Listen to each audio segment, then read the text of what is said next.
It's common knowledge that the United States won the space race, beating the Soviet Union to the moon on July 20th, 1969. The USSR's moon program fell to pieces in the final lap of that race as a result of underfunding, rushed designs, team infighting, engine design difficulties, and the unexpected death of Sergei Korolev, the father of the Soviet space program. Russia led far and away in the race's initial laps.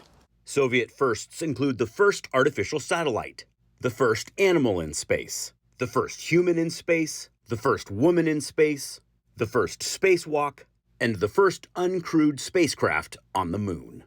But one of the main reasons why they were able to cross the finish line was the disastrous N-1 Soviet Super Heavy Lift launch vehicle, Russia's version of the Saturn V.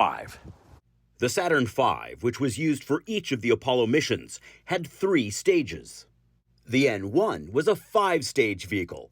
At 344 feet tall, the N-1 was just slightly shorter than the Saturn V, but it was much more powerful.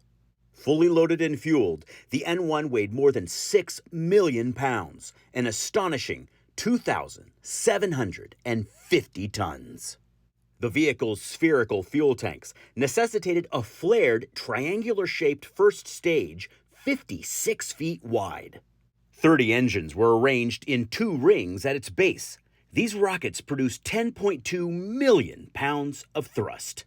By comparison, the Saturn V's first stage generated just 7.6 million pounds.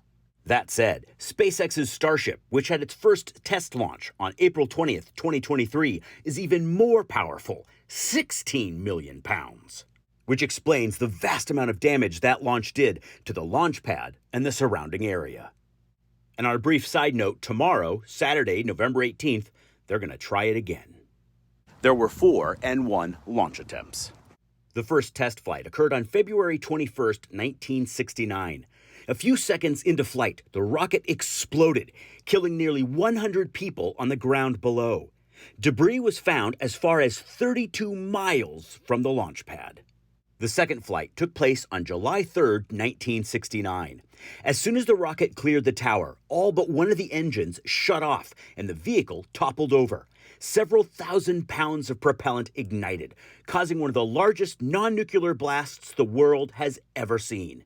The explosion and subsequent shockwave leveled the launch complex, shattered windows across the facility, and sent debris flying as far as 6 miles away.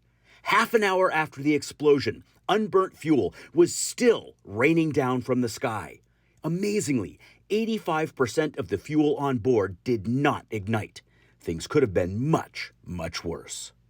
The third flight happened in June of 1971. By that time, the United States had already landed 3 lunar modules on the moon and was days away from a 4th. At T plus 48 seconds, the vehicle twisted apart and disintegrated. What remained still managed to fall 15 miles from the launch complex, burying itself in a 50-foot deep crater. When a 4th flight on November 23, 1972 ended in similar disaster, a scheduled 5th launch was canceled.